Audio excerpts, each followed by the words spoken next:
Daily Bangla পোস্টের ১২ October ২০২৫ সংখ্যাটা নিয়ে আজ আমরা একটু বসব। হ্যাঁ, অনেকগুলো খবরই চোখে পড়ার মতো। ঠিক তাই। শুধু শিরোনাম নয়, একটু গভীরে গিয়ে বোঝার চেষ্টা করব আমরা।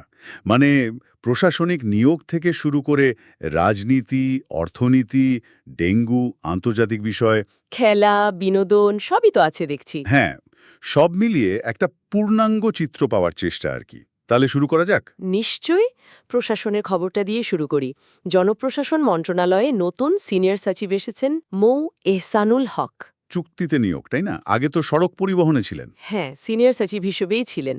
দেখুন, চুক্তিভিত্তিক নিয়োগ তো নতুন কিছু না, অভিজ্ঞতার ধারাবাহিকতা রাখার চেষ্টা হয়।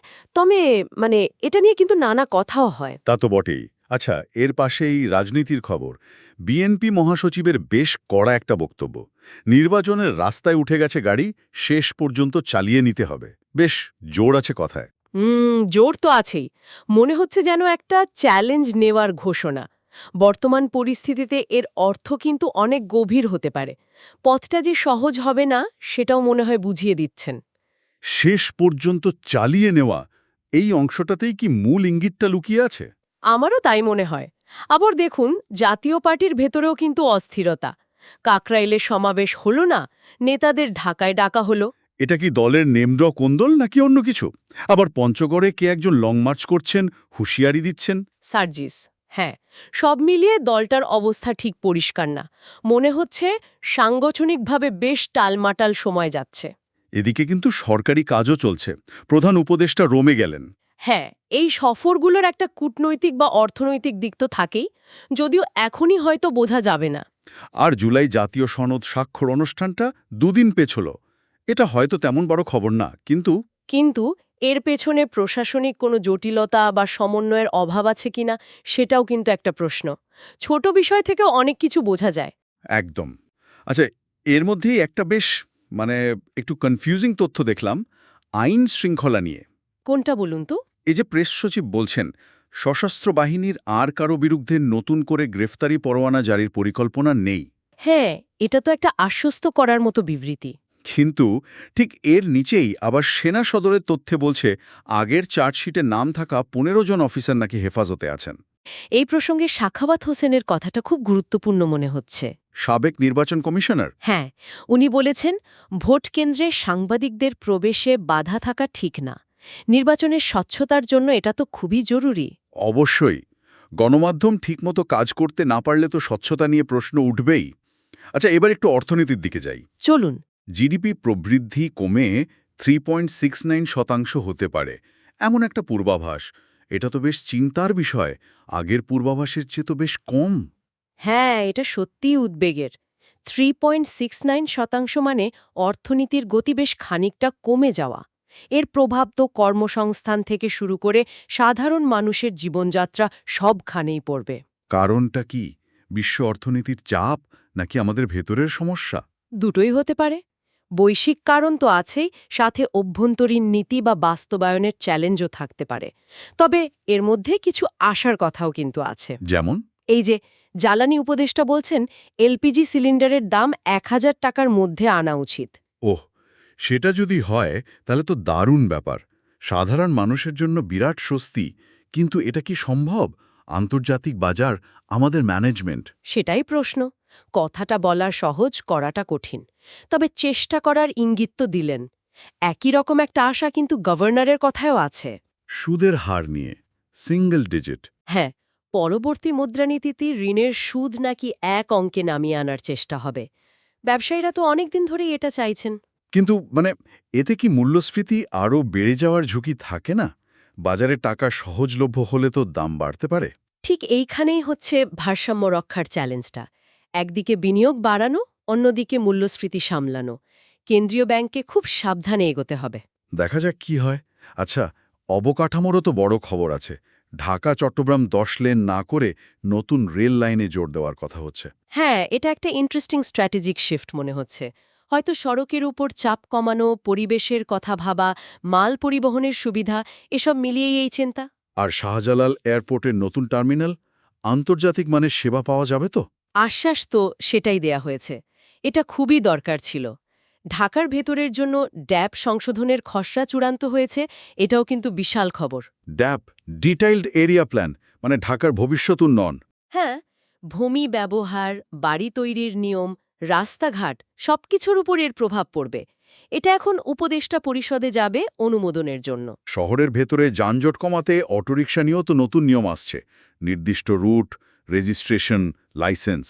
হ্যাঁ, এগুলো দরকার হয়তো, কিন্তু যারা এই পেশায় আছেন তাদের রুটিরুজির ওপর কি প্রভাব পড়বে সেটাও দেখতে হবে। অন্যদিকে টেক্সটাইল এক্সপো শুরু হয়েছে, এটা শিল্পের জন্য ভালো খবর। আর অর্থনীতির এত সব খবরের মধ্যে সবচেয়ে স্বস্তির খবর সম্ভবত খাদ্য মজুদ নিয়ে। সরকারি গুদামে রেকর্ড পরিমাণ খাদ্যশস্য, বোরোতেও ভালো সংগ্রহের আশা করা হচ্ছে। অবশ্যই খাদ্য নিরাপত্তা নিশ্চিত থাকাটা সবসময়ই সবচেয়ে জরুরি। কিন্তু এই স্বস্তির খবরের পাশেই যে খবরটা সবচেয়ে ভয়াবহ লাগছে সেটা হলো ডেঙ্গু। হ্যাঁ, সংখ্যাগুলো ভয় পাইয়ে দেওয়ার মতো। আজকের কাগজেই তো দেখলাম ঢাকায় 4 জন, পরে আরও 3 জন, আবার 1 জন মারা গেছেন। আর হাসপাতালে ভর্তি হচ্ছে শয়ে শয়ে, একদিনে 700, পরে আবার 374। এটা তো শুধু সংখ্যা না, এক একটা জীবন, এক একটা পরিবার। প্রতি বছর একই অবস্থা। আমাদের জনস্বাস্থ্য ব্যবস্থা কি এই চ্যালেঞ্জটা নিতে পারছে না? প্রশ্নটা তো উঠছেই। আর দেখুন, কাকতালীয় হলেও আজ বিশ্ব মানসিক স্বাস্থ্য দিবস। একদিকে ডেঙ্গুর মতো শারীরিক রোগের ভয়, অন্যদিকে অর্থনৈতিক চাপ, মানুষের মনের উপর যে কি ঝড় যাচ্ছে। ঠিক, এই দিবসগুলো হয়তো একটু মনে করিয়ে দেয়, কিন্তু সমস্যাটা তো সারা বছরের। আচ্ছা, খুলনার মেডিকেলে সাংবাদিকদের ঢুকতে বাধা দেওয়ার ঘটনাটা কি? হ্যাঁ, খুলনা মেডিকেলের ছবি তোলা বা সাক্ষাৎকার নিতে কর্তৃপক্ষ বারণ করেছে। সাংবাদিকরা প্রতিবাদ করছেন। এখানেও একটা সূক্ষ্ম ব্যালেন্সের ব্যাপার আছে। রোগীর প্রাইভেসি, হাসপাতালের নিয়ম, আবার তথ্যের অবাধ প্রবাহ। বিতর্কিত বিষয়। নিরাপত্তার পাতায়ও তো মনহারা করা খবর। রাবের গাড়ির সাথে বাসের সংঘর্ষ। 2 জন মারা গেছেন, অনেকে আহত। আমাদের সড়কগুলো যেন মৃত্যুফাদ হয়েই থাকছে। আর ওই যে কবরস্থানে কিশোরী ধর্ষণের অভিযোগে ৬৫ বছরের বৃদ্ধ গ্রেফতার। উফ, কি বলবো, সমাজের কোথায় গিয়ে ঠেকেছে। এসবের মধ্যে অবশ্য সাতক্ষীরার ছেলে সুদীপ্তের আন্তর্জাতিক শিশু শান্তি পুরস্কারের জন্য মনোনয়ন পাওয়াটা একটু হলেও মুখে হাসি ফোটায়। হ্যাঁ, এটা দারুণ খবর। আমাদের নতুন প্রজন্ম যে ভালো কাজ করছে সেটার স্বীকৃতি। আরেকটা খবর দেখলাম, লন্ডন প্রবাসীকে একজন 11 লাখ টাকা জরিমানা দিয়েছেন। কারণটা কি? বিস্তারিত নেই, হয়তো পরে জানা যাবে। আচ্ছা, বিমানের ফ্লাইটে বারবার যান্ত্রিক ত্রুটি হচ্ছে, এটাও তো বেশ উদ্বেগের। নিরাপত্তা নিয়ে প্রশ্ন উঠছে। ঠিকই, বিশেষজ্ঞরা তো বলছেনই শুধু প্লেন কিনলে হবে না, ব্যবস্থাপনা ঠিক করতে হবে, দক্ষ লোকবল লাগবে।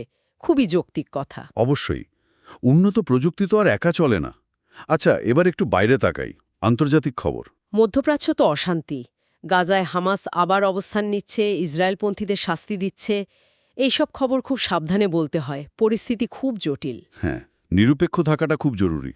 অন্য খবরে দেখলাম মেক্সিকোতে বৃষ্টিতে অনেক মানুষ মারা গেছেন। এই ৩০ জুন, জলবায়ু পরিবর্তনের প্রভাব হয়তো। আর ফ্রান্সে লেকর্নু আবার প্রধানমন্ত্রী হলেন। আর জাপানে ১৪ বছর পর সুনামিতে নিখোঁজ একজনের দেহাবশেষ শনাক্ত হয়েছে। ভাবা যায়? 14 বছর।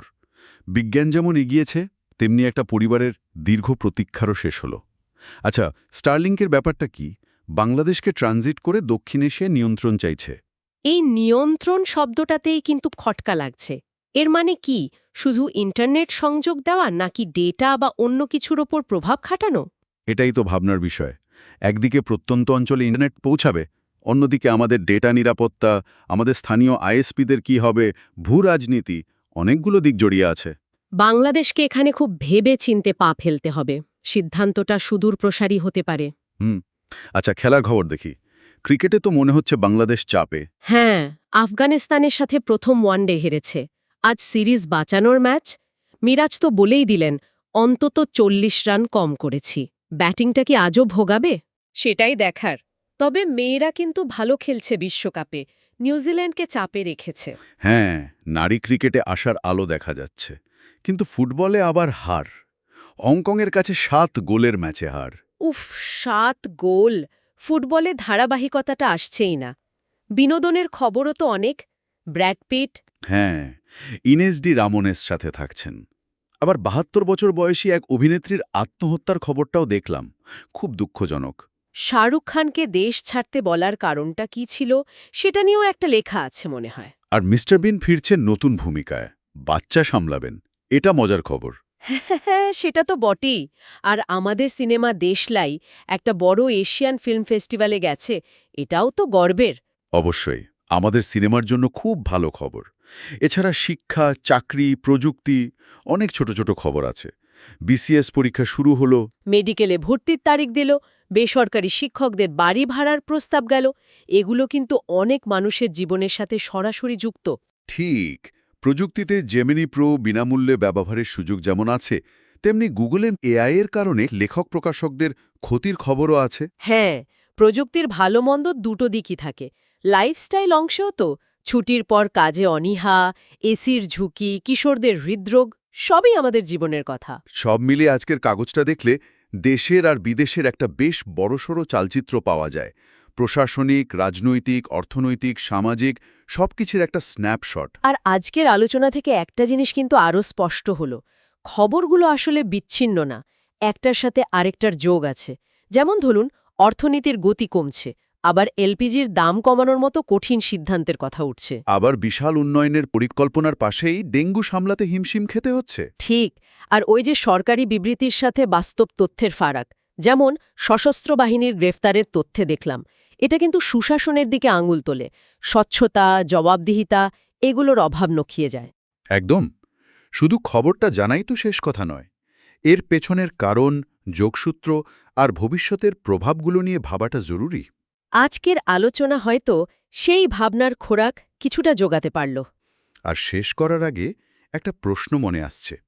এই যে স্টারলিংকের মতো গ্লোবাল টেক জায়ান্ট একদিকে আমাদের আকাশ ব্যবহার করে আঞ্চলিক নিয়ন্ত্রণ প্রতিষ্ঠা করতে চাইছে, আর আমরা দেশের ভেতরে অর্থনীতি, সমাজ, অবকাঠামো নিয়ে লড়াই করছি, এই স্থানীয় আর বৈশ্বিকের টানাপোড়েনে আমরা আসলে কোন দিকে যাচ্ছি?